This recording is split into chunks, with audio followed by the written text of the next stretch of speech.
سیالکوٹ کی ماؤں بیٹیوں کے سروں سے دوپٹہ کھینچا اسی ڈی پی او حسن اقبال کے کہنے پہ پولیس گردی جو سیالکوٹ شہر میں ہوئی.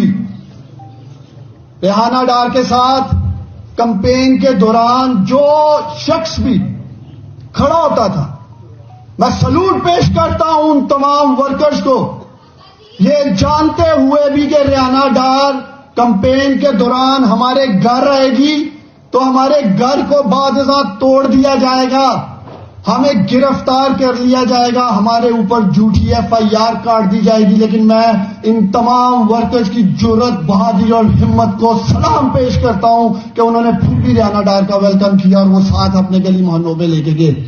اس کے بعد پورا شہر گواہ ہے کہ ریحانہ ڈار کمپین کر کے نکلتی تھی تو یہ butcher of Sialkot D P O حسن اقبال اپنے پولیس کے گنڈے وہاں بھیج دیتا تھا.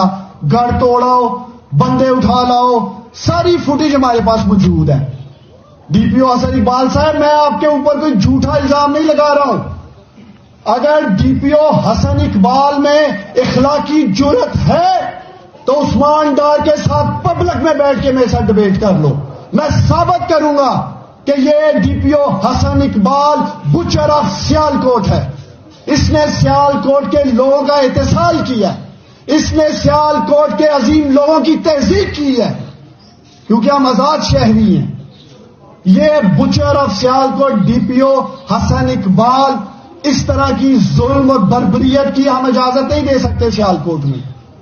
تو ہمارا پہلا مطالبہ ہے چیف جسٹس قاضی فائز عیسیٰ صاحب سے اور چیف الیکشن کمشنر سکندر سلطان راجہ صاحب سے کہ جب NA-71 کا آڈٹ یا انکوائری انشاءاللہ تعالی مجھے امید ہے کہ لاہور ہائی کورٹ بھی آرڈر کرے گی اور ECB بھی، سب سے پہلے کردار ڈی پی او حسن اقبال ہے جس سے شروعات کی جائے گی، جو بتائے گا کہ کس کے کہنے کے اوپر یہ butcher of Sialkot D P O Hasan Iqbal police گردی کرتا رہا ہے NA-71 کے اندر.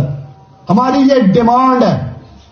دوسرا کردار پری پول ریگنگ میں RO اقبال جو کہ اس شہر کا ADCR ہے. RO اقبال خواجہ آصف کا فرنٹ مین، اس نے سب سے پہلے کوشش کی کہ 10 مرلے زمین عمر ڈار اور ریحانہ ڈار کے نام